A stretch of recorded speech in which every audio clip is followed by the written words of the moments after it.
"We are not waiting" was the battle cry of the DIYAPS community. "Nothing about us without us" is the battle cry of dedoc and the Diabetes Online community.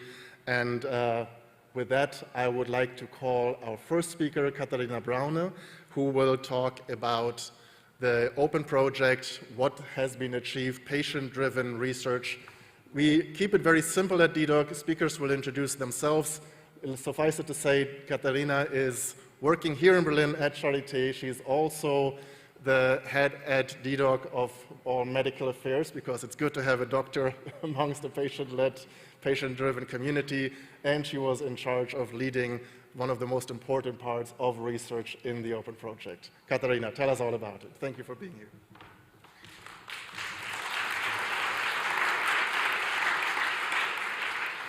Thanks, Bastian. We keep repeating this joke that Open is closing today a number of times. So my name is Kati. I'm co-founder of Open, pediatrician, diabetologist, living with type 1 for more than 20 years. And I'm trying to wrap up 4 years of research in 10 minutes, which is quite challenging. We are Open. We are a patient-led project funded by the European Union, the Berlin Institute of Health, and we are at 9 different institutions spread all over the globe. And in the last 4 years, we have been working scientifically on the topic of open source AID and the We Are Not community as a phenomenon from different angles. So we were interested in the clinical outcomes that people experience, but also the changes open source AID has had on their quality of life and sleep quality and lived experiences. We've also looked into technical aspects such as machine learning and the user experience. And then we also looked into barriers to scale up. So hopefully that in the future, more people can benefit from AID as an innovation. And this is the technical backbone we had in place for the Open project. So we are completely open source in all of the scientific tools we generate, but also in the data. People could sign up and anonymously donate their data. It's been made available to other researchers as well and will be in the future. And just calculating with a community of roughly 10,000 people plus using open source AID, up until today, we have more than 1 billion hours of experience, of real-world experience with open source AID. I think that's quite remarkable.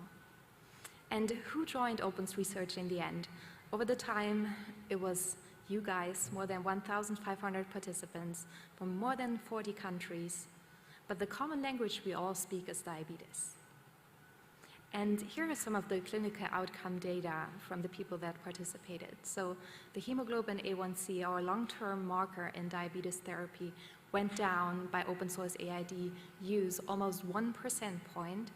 And more importantly, this improvement was independently of sex and age. So it did not matter if you're a man, a woman, or diverse, or how old you were, everyone had success using this. And this is also reflected by the time and range that people experienced. So beforehand, on average, people spend 14 hours within reference range, and this went up to 19 hours per day. So, of course, there are still a couple like spikes after meals and the occasional hypo, but the majority of the day, people would actually spend in range with automated insulin delivery DIY'd.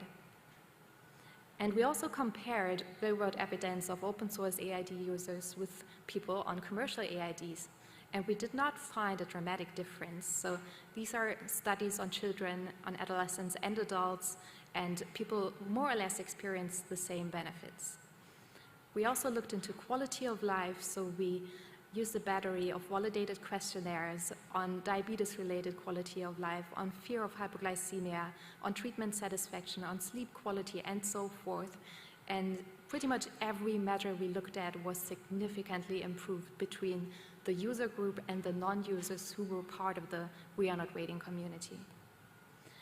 But our research didn't stop there, so we were interested in why people initiated using open source AID, and we read through thousands of your stories. It was such a pleasure to read them. Here you just see 2 word clouds with the most frequently used words, and the one on the left is the caregiver's one. I think that something that clearly stands out is sleep. So this is what they got back from open source AID. The parents in the room will know how to appreciate that. And the stories super long. We have endless tables, but I brought my favorite quotes along. And this one is from a caregiver from the UK, and they said, "If I could give my pancreas to my son, I would. This is the next best available option." And then another one, "This is for my wife. She wants me to live forever. This is as close as I can do for her." And this was supposed to be a crying emoji of me analyzing your data, but not showing. Then our technical team was working on big data, and we found out, we built scripts on how to deduplicate your data, on how to analyze glycemic variability and so forth. And right now, we're just beginning to look into machine learning aspects. So I won't have the time to go into detail here, but we're also comparing accuracy of different machine learning algorithms with computing costs, so we can make decisions on what the trade-off is. And our goal is to get longer predictions than just a couple of hours, as these systems are doing now, for actually days or weeks, and then be able to personalize the systems based on your priorities, because not everyone is using diabetes technology the same way. People have different priorities, whether it is hypoprevention, meal management, and then also, right now there's no adaptation to the menstrual cycle implemented at all. We also looked at barriers to scale, so not only DIY, but also DIY not, and we found that sourcing components and associated costs with them were the main barrier. So as long as people don't have access to affordable insulin pumps and CGM, this prevents them from going on an AID. People were also quite worried about limited support from their HCPs. So this goes to all of the HCPs in the room. Please don't let them down. And then low self-perceived levels of tech literacy were also a big point. But then we read your stories, and many people said they were actually able to overcome that barrier by working with the community and getting help from them. So why did we need professional guidance, and why did we tackle this in open as well? Well, someone said, "My diabetes doc said, officially I cannot approve of what you're doing, but if I were in your situation, I'd do the same." And then another person said, "Because my doctor is not legally allowed to support my DIY adventure, we pretty much keep it at a don't ask, don't tell." So if you ask me, this is risky and the opposite of safety.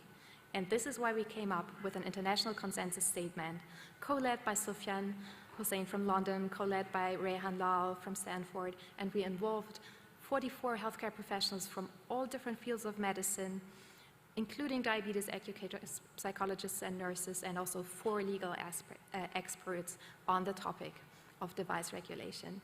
And this consensus got validated by professional diabetes associations such as ISPAD, ADCES, and the IDF. And if you're interested, you can read it in The Lancet. It was published in the 100 Years of Insulin special issue last year. So people, the evidence is out there. There are so many studies on open source AID. We have studied this thing in silico, in swine, in the real world, in qualitative research, in systematic reviews, and now even in RCTs. So it's out there. Is our mission accomplished? Yes and no. I think now's the time to closer look into gender, age, and other user characteristics under real-world conditions, and on user behavior, because again, not everyone is using diabetes technology the same way, and one size does not fit all. So now's the time to customize and improve AID for different user groups. And Dana and I are hopefully going to continue that, so shout out to her. And it's a wrap. That was open in 10 minutes. Happy to take your questions later.